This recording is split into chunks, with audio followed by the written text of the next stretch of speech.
En Guinée, une dizaine d'activistes de la société civile ont manifesté ce samedi 22 janvier 2022 à l'ambassade du Mali à Conakry. Et également, les membres du collectif 5 ans de collection ont animé ce vendredi à Bamako une conférence de presse pour accompagner la transition pour une durée de 5 ans. Direction Burkina Faso, rassemblement interdit et manifestants dispersés à coups de gaz lacrymogènes. Les manifestants ont été dispersés sans ménagement à coups de gaz lacrymogènes. En milieu de journée, le calme revenait petit à petit au centre de Ouagadougou et quelques véhicules y circulaient.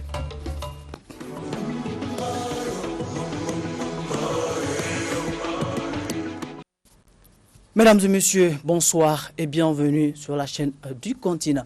Comme annoncé au sommaire de l'actualité en Guinée, une dizaine d'activistes de la société civile ont manifesté ce samedi 22 janvier 2022 à l'ambassade du Mali à Conakry. L'objectif de cette mobilisation était de soutenir le peuple malien contre les sanctions de la communauté économique des États de l'Afrique de l'Ouest, notamment la CEDEAO. Les explications avec Malki Diakité, notre correspondant à Conakry. Pas le colonialisme, pas le patriotisme. Les sanctions de la CEDEAO infligées à la République du Mali est la cause de cette mobilisation ce samedi matin, ici même à l'ambassade de la République du Mali en Guinée. Une dizaine de jeunes activistes ont décidé d'exprimer leur soutien au peuple malien. Pour eux, pas question d'abandonner le Mali en cette période difficile, car le Mali et la Guinée entretiennent des relations très amicales depuis les années d'indépendance. Nous sommes là pour le peuple malien, nous sommes là pour le peuple africain. Nous sommes là pour tous les progressistes, que cela soit clair dans la tête de tous ceux qui veulent le néocolonialisme, qui soutiennent l'impérialisme, qui sont les suppôts au colonialisme, que nous sommes le rempart contre l'impérialisme, contre le néocolonialisme, contre la domination, contre l'assujettissement, contre l'esclavage. Le Mali vaincra, l'Afrique vaincra puisque nous sommes là. À bas l'instrumentalisation de la CEDEAO. La CEDEAO est une organisation qui nous appartient. Mais ce sont les faits de la CEDEAO qui sont contre nous, que nous combattons. Ces faits qui prouvent juste à défendre quelques clans pour la monopolisation des biens communs de notre Afrique. On est fâché contre la CEDEAO parce que la CEDEAO devait être une CEDEAO des peuples. Il devait écouter le peuple malien et suivre la ligne directrice qui pourra aider le peuple. Parce qu'il n'y a pas mieux placé de savoir pour ça le bien du peuple malien que les Maliens eux-mêmes. Donc si je suis pas content je suis pas vraiment content de la CEDEAO et de les décisions qu'ils ont prises. L'ambassadeur du Mali en Guinée, qui aussi fustige cette décision de la CEDEAO, se dit reconnaissant envers le peuple guinéen pour tout le soutien. Voir et en tout cas les chefs d'État de la CEDEAO sont parvenus à prendre des sanctions aussi drastiques contre le peuple du Mali et qu'on ait bénéficié de cette solidarité, en tout cas de tout le monde pratiquement. Vous avez souligné, c'est toute la sous-région qui a montré sa solidarité envers le Mali. Vraiment, nous ne pouvons que vous remercier. Ces activistes ont exprimé le souhait de voir le plus vite que possible la CEDEAO suspendre ses sanctions contre le Mali afin d'entamer un dialogue avec les autorités pour le bonheur du peuple malien. Et voilà, nous restons toujours en Guinée où il était présent à cette manifestation de soutien. Il s'agit du président de l'urgence panafricaniste, M. Kémi Séba, qui a aussi dénoncé cette sanction de la CEDEAO infligée au Mali. Nous restons toujours avec Maliki Diakité. Et les sanctions qui frappent la CEDEAO, que la CEDEAO a lancées contre le Mali, sont des sanctions en réalité qui agressent la volonté de souveraineté de nos populations, qui agressent la volonté de nos États de se tourner vers d'autres partenaires, qui agressent la volonté de la population africaine de se dire qu'il existe un autre monde en dehors des intérêts occidentaux. Les Africains, la jeunesse panafricaniste, expriment sa profonde solidarité vis-à-vis de la population malienne. Notre souffrance est celle du Mali. Et si nous pensons que la souffrance du Mali ne concerne que les Maliens, quand ces sanctions vont arriver ici, il ne faudra pas que l'État guinéen attende du panafricanisme, que nous soyons solidaires de ces derniers, parce que la situation des uns doit être toujours la situation des autres. C'est ce que l'on appelle l'Ubuntu. Nous ne sommes pas, contrairement à certaines caricatures médiatiques occidentales, des va-t-en-guerre, des gens qui sont dans une dynamique de brutalité, des gens qui veulent semer le chaos, qui veulent semer le désordre. Ce n'est pas notre démarche. Nous respectons la loi, mais nous appliquons aussi un principe universel, c'est que chaque peuple a le droit de décider de sa propre destinée. Chaque population a le droit de pouvoir profiter de ses propres ressources. On nous dit que le Mali est un pays pauvre.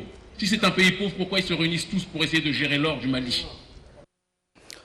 Eh bien, nous partons au Burkina Faso où 2 manifestations étaient prévues ce samedi 22 janvier. L'une en soutien aux militaires en lutte contre le terrorisme au Burkina et en même temps demander la démission du président Roch-Marc Christian Kaboré et leur manifestation pour soutenir la junte militaire visée par les sanctions de la CEDEAO.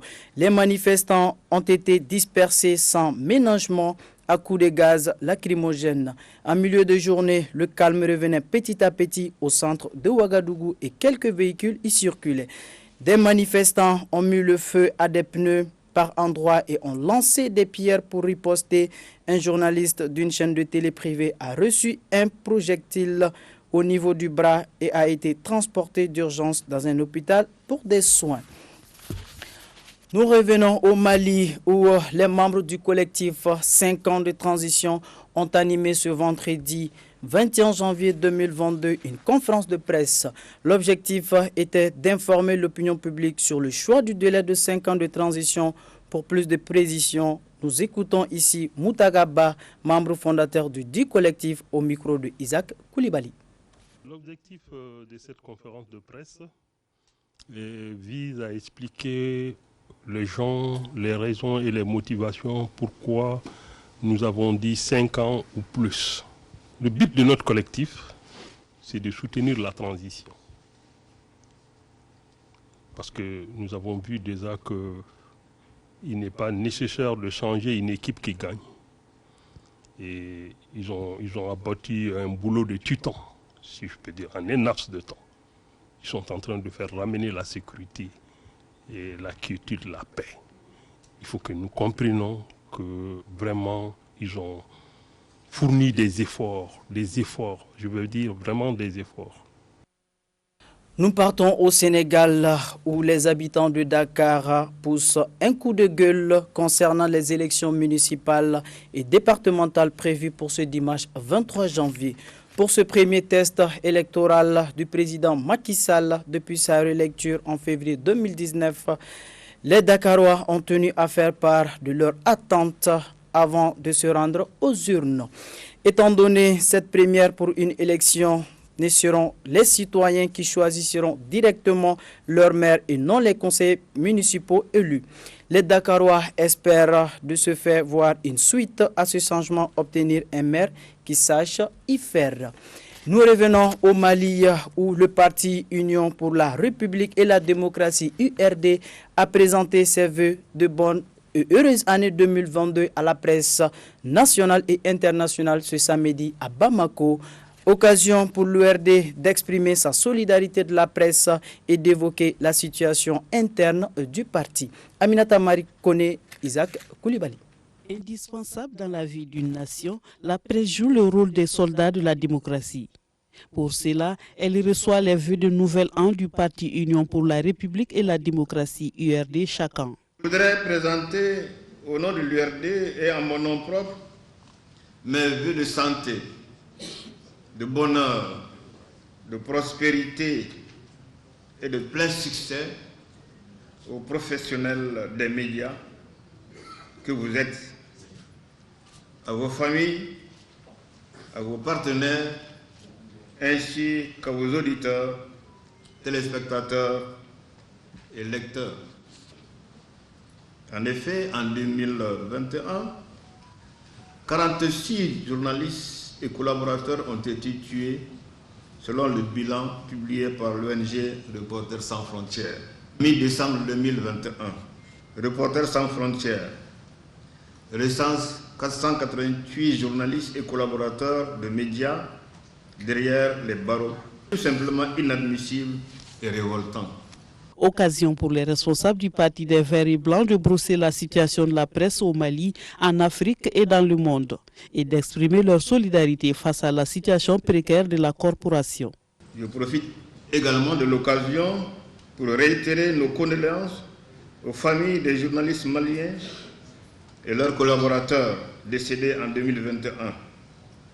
J'ai également une pensée à l'endroit du journaliste Olivier Dubois, enlevé il y a quelques mois au Mali. La situation des journalistes demeure encore inquiétante à travers le monde. Il nous faut obligatoirement une presse de qualité, disposant de moyens adéquats et de personnel bien formé. Autant nous prenons le respect par les journalistes des règles déontologiques de leur profession, autant nous condamnons fortement les actes d'intimidation et les menaces à l'encontre des journalistes. Les nombreux défis du moment auxquels le Mali est confronté seront pour vous l'occasion de faire preuve de votre sens de la responsabilité. De par vos plumes et vos ondes, je demeure convaincu que vous contribuerez à assurer la libre circulation des idées. Aussi, de parler de la situation interne de la formation. Il n'y a pas de bicéphalisme à l'URD. Non, ce n'est pas dans nos traditions à l'URD de faire des instances extraordinaires lorsque le pays est dans la tourmente. Et ce congrès extraordinaire n'est pas venu à ce moment et il n'a pas été convoqué selon les règles de l'art parce que nous avons des textes en bonne et due forme. Peuple URD, je vous dis aujourd'hui, ne vous trompez pas sur votre position. Ne vous trompez pas sur votre statut dans ce pays. En retour, les professionnels de médias adressent leurs vœux tout en égrenant les tares du secteur et les questions de compréhension sur la vie politique des conférenciers. De tout besoin aborder la stabilité, la cohésion sociale et l'entente entre les filles et les fils du pays. Dans le contexte extrêmement difficile, mesdames et messieurs, comment terminer ce propos sans lancer un appel à vous les hommes des médias à plus de responsabilité et de professionnalisme dans le traitement de l'information pour un Mali apaisé. À travers ses vœux, l'URD perpétue une tradition instaurée par le président fondateur du parti, Feu Soumaïla. Voilà, c'est un reportage de Aminata Markiokone et de Isaac Koulibaly. Nous partons au Niger où la campagne de sensibilisation sur la lutte contre la délinquance juvénile, la consommation de la drogue et du chicha a pris fin cette semaine au cours d'une conférence de presse. Elle a été sanctionnée par une conférence de presse organisée hier vendredi 21 janvier 2022. Je vous propose d'écouter le commissaire Zohweira Hassan Haouheze, chef de la division cellule protection des mineurs et des femmes au micro de Sarki Aboubakar et de Falawa Hassan. Nous avons passé cette semaine à visiter les différentes écoles et certaines fadas de la ville de Niamey dans le cadre de la lutte contre la délinquance juvénile de manière générale et particulièrement la consommation de la chicha et des autres stupéfiants ainsi que le mauvais usage des réseaux sociaux. Pourquoi ces thématiques? Parce que nous avons remarqué ces derniers temps une dérive de la part de cette jeunesse par rapport à ces comportements et c'est qui nous a alarmés et qui a tout de suite attiré notre attention et nous avons pris l'initiative depuis le 8 novembre 2021 plutôt, le 8 novembre 2021, nous avons pris l'initiative d'aller rencontrer ces jeunes, d'aller dans ces écoles, d'aller dans les fadas pour dialoguer, discuter avec les jeunes et qu'ils comprennent qu'on se soucie de leur avenir. La police, elle n'est pas que répressive. Nous sommes là pour aussi faire de la prévention. Nous sommes là pour leur bien-être parce que la consommation de stupéfiants, vous le savez tous, d'abord, le premier danger, c'est que ça nuit à la personne. Et oui, le bilan a été très satisfaisant après ces 7 semaines parce que nous avons constaté le changement pendant cette campagne. Il y a eu des changements de comportement. Nous sommes en train d'observer un peu partout qu'il y a une prise de conscience par rapport à la consommation de la chicha sur la voie publique qui n'honore pas la jeunesse parce que tout simplement il y a l'influence sur les autres adolescents et ce n'est pas intéressant. Et nous pouvons dire qu'il y a eu un effet, il y a eu un impact. Ces jeunes étaient vraiment engagés au changement. On a rencontré ces jeunes, on les a expliqués pour qu'ils comprennent d'eux-mêmes le danger de la consommation de ces stupéfiants et ils ont compris, ils sont édifiés et ils nous ont pris la promesse qu'ils vont arrêter. Et dans les années à venir, on peut dire que nous n'aurons pas ce phénomène de consommation de stupéfiants, et de chicha et les autres stupéfiants et le comportement, certains comportements malsains que nous avons observés de la part de cette jeunesse.